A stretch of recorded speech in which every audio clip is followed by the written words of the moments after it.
Hi, I'm Jimmy. In this video, we're looking at Adobe, ticker symbol ADBE. So we're going to look quickly at Adobe's business. We're going to look at some key events that have happened recently. Then we're going to jump in and look at some of the numbers. Try to use those numbers to see if we can come up with a fair value to see if Adobe's worth investing in today. Okay, now we're going to do this entire analysis on the Investors Grow website, where we try to make it quick and easy to analyze companies. I'll leave a link in the description below if you want to sign up to get access to that. Okay, let's jump in. So on the summary page for Adobe stock, well, we can see that we have this 3-star system down here at the bottom. 3 is the best, and we can see that the income statement currently has 2 stars, which is decent, and then the balance sheet and the cash flow statement are both kicking back 3 stars, so we're off to a fairly good start. Now let's jump over and look at some of their individual segments. And we can see here that technically they have 3 segments, but the smallest segment is barely noticeable, less than 1%. The other 2, the important ones, are digital media, which generates about 3/4 of their total revenue, and then digital experiences, which is about the other quarter of revenue. Now, when they came out and reported 2025 earnings, well, they actually came out and said that they're changing the way that they're going to be reporting their segments effective in the first quarter of 2026. So instead of this, well, Adobe's pushing just one reporting segment going forward. And really what they're trying to do is they're trying to get investors to look at their business more as one cohesive group. And they're trying to really get you to look at 2 customer groups instead. So the customers are business professionals and consumers, and then creative and marketing professionals. Those are kind of the 2 baskets. Now, this really won't change what products they sell or how they do business. It really just changes how those numbers get reported to us. Now, as far as business professionals and consumers, well, this group is mainly focused on, it's mainly small teams that need to work on documents and maybe do some quick content creation. Think of things like Adobe Acrobat or Adobe Express.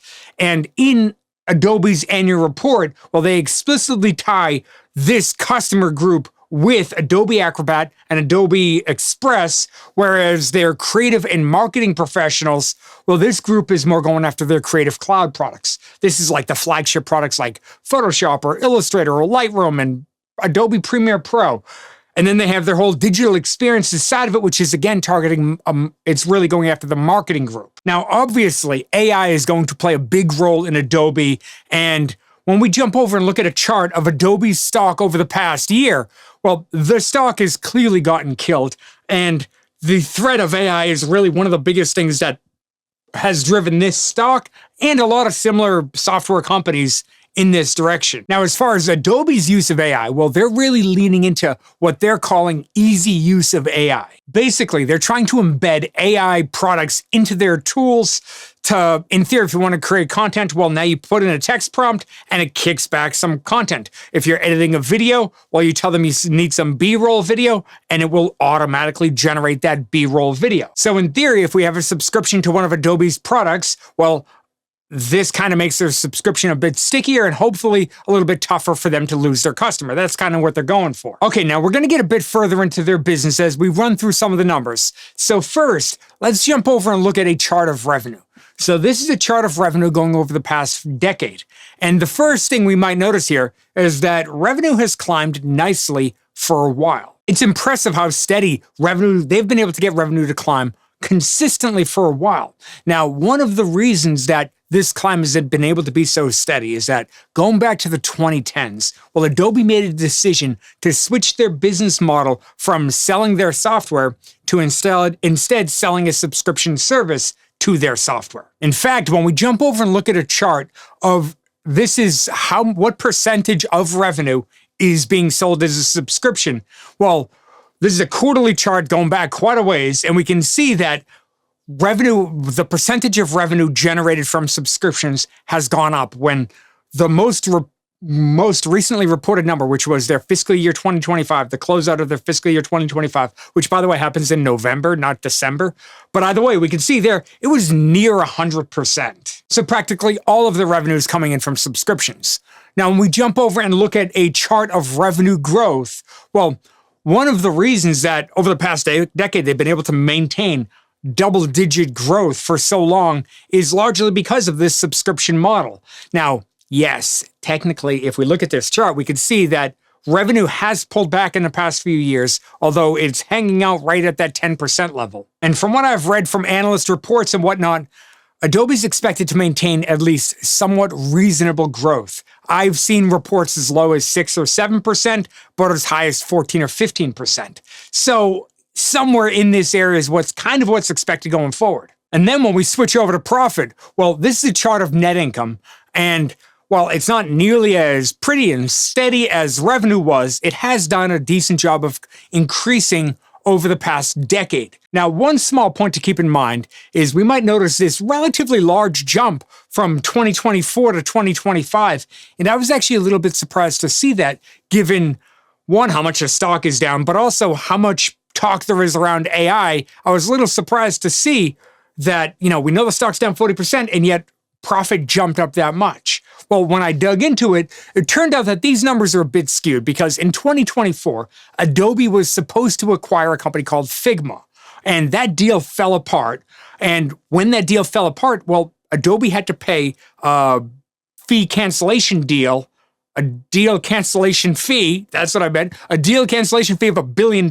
So really, the 2024 numbers were skewed because of this $1 billion fee, and that's why things look so skewed. So really, the jump happened the year earlier. 2025, still a jump, but not as much. Okay, now let's jump over and look at an important number for a lot of software companies, and that is remaining performance obligation, RPO for short. RPO is a way to measure future revenue flows. And essentially, it's revenue that's been signed into contract, but not yet recognized as revenue. And essentially, this is a pipeline for future business. It's kind of like if you think of a lot of other companies like a backlog where they have a whole bunch of orders, but they haven't yet delivered the product. That's kind of like what this is. And we can see here that Adobe's RPO has climbed nicely over the past few years. But again, I know that AI had some huge advancements in 2025. So I was curious to look a little bit closer at some of the numbers and dive into the quarterly numbers to see how RPO has looked in that scenario. Has it slowed down? Has AI started to take business away, or have they continued to be able to grow their RPO again, which is essentially their backlog? And this is a quarterly chart of RPO, and yes, they've very much been able to grow it. Now, just to be technically accurate, RPO is actually the sum of two different things. So we have deferred revenue, and deferred revenue is essentially, let's say somebody were to sign up for a 12-month subscription for Adobe's products, and they pay for the whole thing up front, but only 3 months have passed since they signed up. Well, Adobe earned that first 3 months of revenue, so they would have already counted that. But the remaining amount they haven't earned that yet, so it's unearned revenue, essentially. Essentially, it's deferred revenue. Then the other piece of RPO is backlog.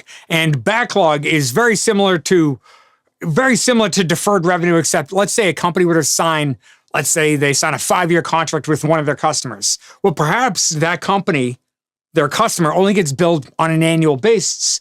Well, if they haven't been billed for their services, so for the remaining 4 years, if they've only been billed for this first year, some of it would count as revenue, some of it might land in deferred revenue, but the other 4 years that they haven't been billed for yet, well, that will land essentially into backlog. Now, this is important because if we were, let's say, projecting out what we think Adobe's revenue is going to be next year, this would be a great place to start. But we cannot take the entire $22.5 billion or so of RPO that is currently on the books, because not all of that is current RPO. In fact, Adobe said in their annual report that current RPO is about 65% of total RPO.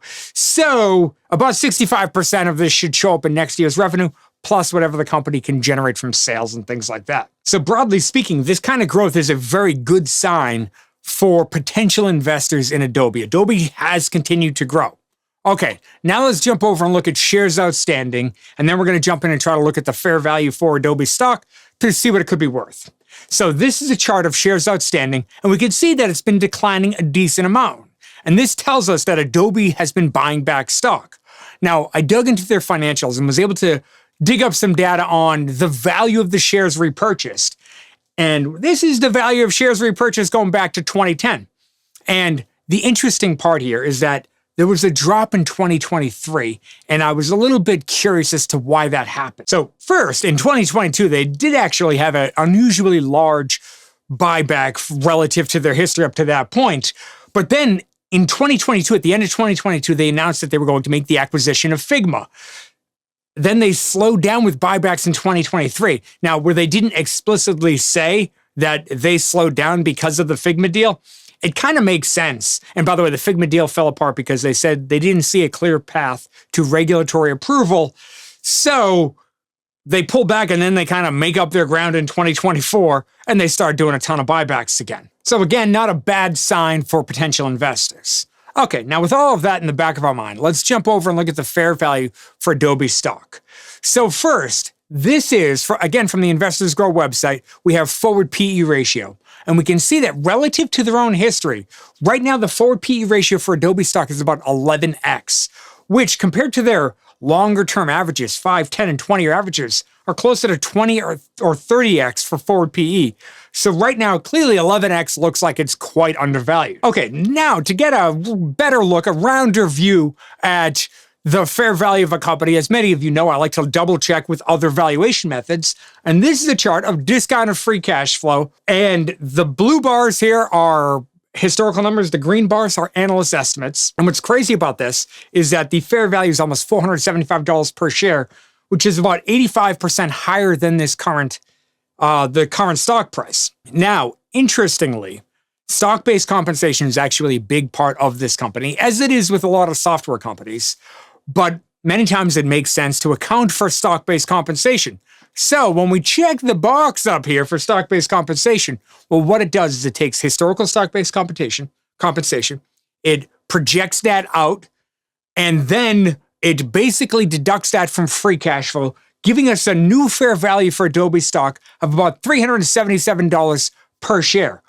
Interestingly, this is still almost 50% upside from the current level with an implied return of about 12%. So all signs are pointing to this stock looks very undervalued at this point. Now, I personally own a bit of Adobe shares, and it's at an interesting level. I actually think Adobe, I understand the threat of AI taking business away from Adobe stock. I do recognize that, and I understand that that's a real threat. And I do think that what they're doing towards that could be helpful, but I'm not sure. You know, I've seen many comments from different people say Adobe's done, it's disappearing, nobody uses it anymore. Well, we've seen their numbers. People are clearly using it. And I'm just not sure it's going to go away as quickly as people think it will go away. And I think that the stock market has overreacted to it. It does look like a value at this point. So I'm happy to hold my shares. I might even consider averaging down a little bit. But overall, I'm a big fan of Adobe. I do think Adobe's an interesting company. And while I think it's one of those that we have to watch closely to see how things shake out, but for me on a personal level, I'm okay with the risk of having a company like this in my portfolio. Depending on your portfolio, you could consider whether or not this type of risk, the threat of AI is a real risk. Is it worth it in your portfolio? Now, if you want to sign up to get access to the Investors Grow website, where again, we try to make it quick and easy to analyze companies, value companies, research companies. If you want to, I'll leave a link right here, link in the description below. And thank you so much for sticking with me all the way to the end of the video. I really do appreciate it. Thank you, and I'll see you in the next video.